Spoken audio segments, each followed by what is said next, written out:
Assalamualaikum warahmatullahi wabarakatuh. Salam jumpa, salam sejahtera untuk Anda semua, para pemirsa. Mudah-mudahan Anda dan kita semua senantiasa dalam lindungan Tuhan Yang Maha Kuasa. Edisi kali ini kami akan mengupas atau memberikan jawaban kepada penanya yang ada di kolom komentar serta sahabat-sahabat kami terkait dengan Sayyid Utsman bin Abdullah bin Yahya yang belakangan ini namanya santer disebut dan dikatakan sebagai antek Belanda. Benarkah demikian? Ini sebelumnya saya mohon maaf baik bagi sahabat-sahabat yang meminta, saya sudah lama ya, bukan baru-baru ini untuk mengupas ini. Kemudian juga kepada keluarga almarhum Sayyid Utsman, karena dari dulu saya mengupas hal ini agak berat hati, karena bagaimanapun di luar kontroversi beliau yang memang bekerja sama dengan Belanda, beliau adalah seorang ulama yang menghasilkan beberapa karya. Di luar konteks beliau disebut sebagai ulama yang anti torikoh, dalam pengertian torikoh yang mutabaroh istilah hari ini. Beliau juga adalah seorang Asy'ariyah. Terbukti beliau menulis kitab Sifat 20 dan kitab-kitab lainnya yang berorientasi kepada Ahlus Sunnah. Para pemirsa sekalian, sekali lagi mohon maaf.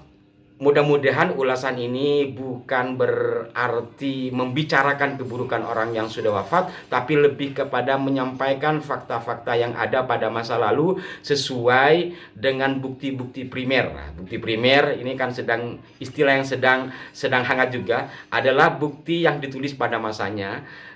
Dan bukti-bukti itu saya memiliki banyak ya terkait dengan beliau dan kedatangan orang-orang atau saudara-saudara kita dari Hadramaut.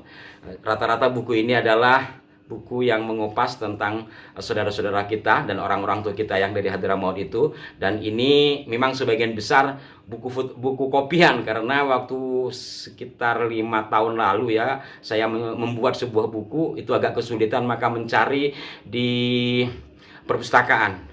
Kami butuh kopi di sana, kemudian diantaranya ini, dan tidak semua, ada juga kitab Sayyid Utsman yang masih asli ini, dan asli dalam pengertian cetakan yang masih diterbitkan sampai hari ini di sebuah percetakan di Jakarta. Terkait dengan beliau dikatakan sebagai antek Belanda, itu peristilahan yang umum, silahkan saja, tetapi saya tidak mau menggunakan istilah itu. Bahwa Sayyid Utsman menjadi penasehat bahkan mufti yang diangkat oleh Belanda adalah satu realitas yang tidak bisa dipungkiri.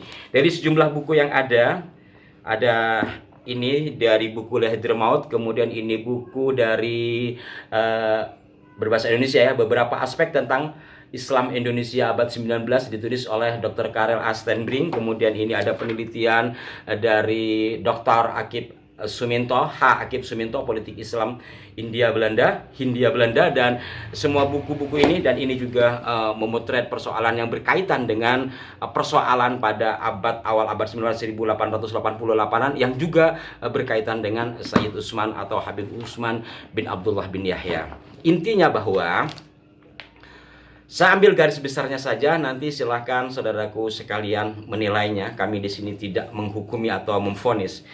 Satu di antara yang dicatat oleh Stenbring bahwa Sayyid Utsman bukan hanya sekedar menjadi penasihat Sunuk Horgronya,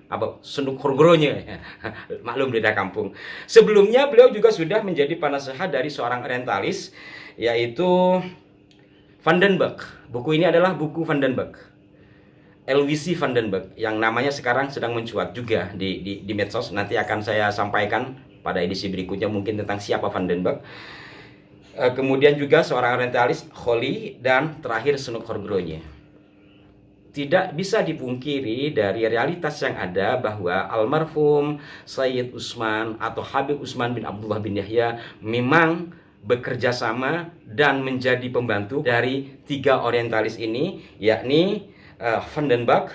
Bahkan buku ini sebagian dibantu oleh Sayyid Utsman, termasuk diantaranya adalah peta Hadramaut. Van den Berg, Kholi, dan Sunuk Horgronya. Dari semua persoalan yang ada 2 titik poin yang barangkali cukup penting untuk kita ketahui terkait dengan persoalan di masa silam. 2 poin itu apa? Pertama adalah keterlibatan Sayyid Utsman sebagai mufti Betawi umum disebut Mufti Betawi, walaupun Stenbring menyebutnya Mufti Nusantara yang diangkat oleh Belanda. Poin diantaranya pada saat itu adalah kontroversi terkait dengan mendoakan non-muslim Ratu Belanda. Ini saya kesampingkan dulu. Yang masih relevan mungkin hari ini terkait dengan tarikat. Nah, terkait dengan tarikat ini, karena ini bukan hanya persoalan paham, tetapi juga menyangkut keamanan dan keselamatan nyawa seseorang, bahkan keluarga. Ini dalam tulisan Stenbring.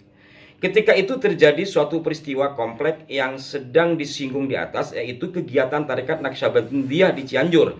Penghulu Sukabumi dan Cianjur sudah masuk tarekat juga. Menurut Kholi dan temannya Raden Muhammad Musa, penghulu Garut, tarekat itu adalah unsur yang membahayakan dari segi keamanan. Oleh karena itu mereka mengusulkan supaya penghulu dipecat. Hal ini bagi Raden Muhammad Musa memberi kesempatan supaya anaknya yang kebetulan cacat mental dan sukar untuk memperoleh jabatan yang baik diangkat menjadi penghulu sekaligus. Jadi mereka menyalahkan tarekat pada umumnya, pada khususnya tarekat Naqsyabandiyah, antara lain disebarkan karangan Sayyid Utsman yang menentang tarekat.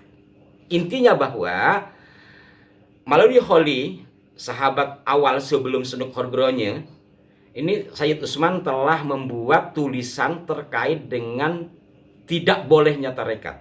Bahkan dalam ini saya tidak mengada-ada, dalam kitab beliau sendiri di Minhajul Istiqamah fid Dini Wassalamah, Sayyid Utsman mengatakan bahwa tarekat pada saat ini, artinya pada tahun 1885-86 ke atas, yang pada masa itu jaya-jayanya Thariqah Naqsyabandiyah dan Qadiriyah, ada juga Qadiriyah Naqsyabandiyah, itu dianggap sebagai perbuatan yang sia-sia.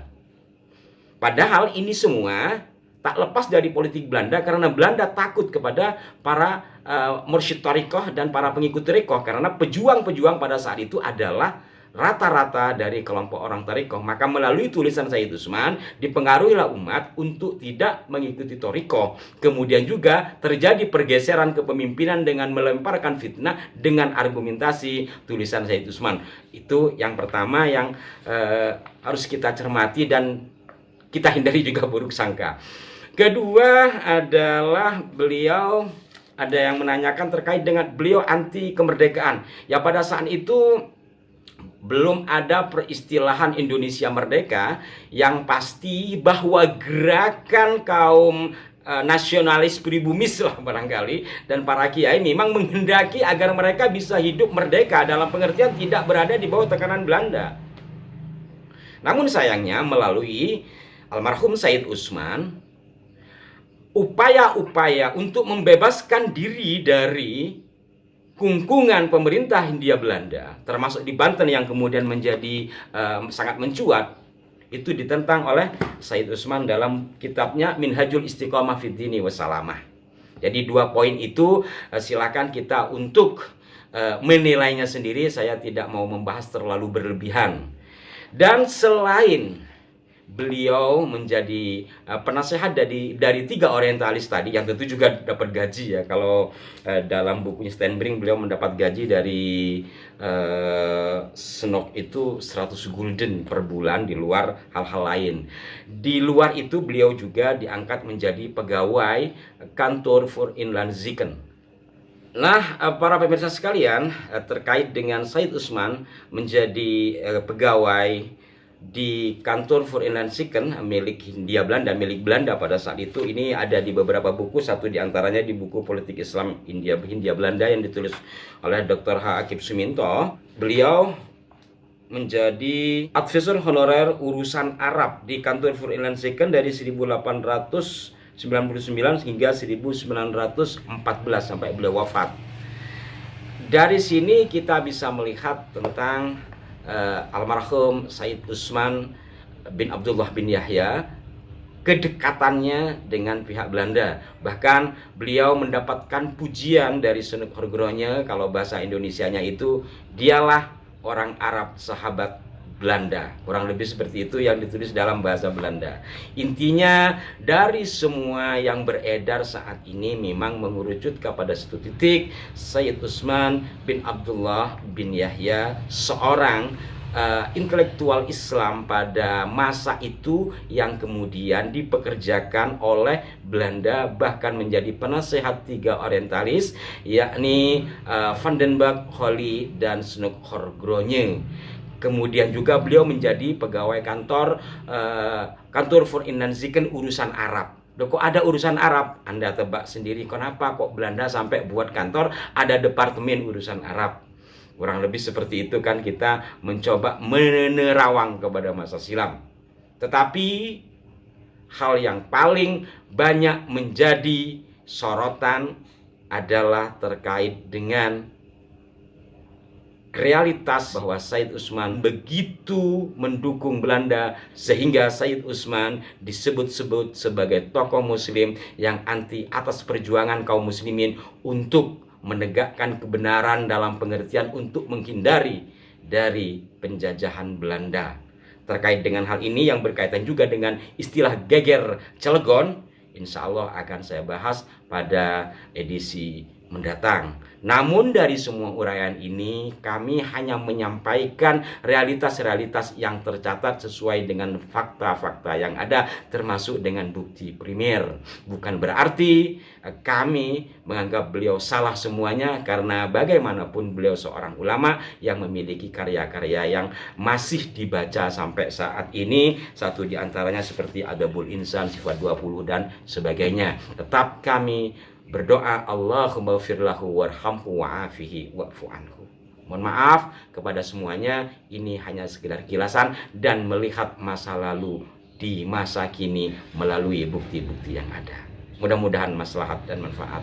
Wassalamualaikum warahmatullahi wabarakatuh.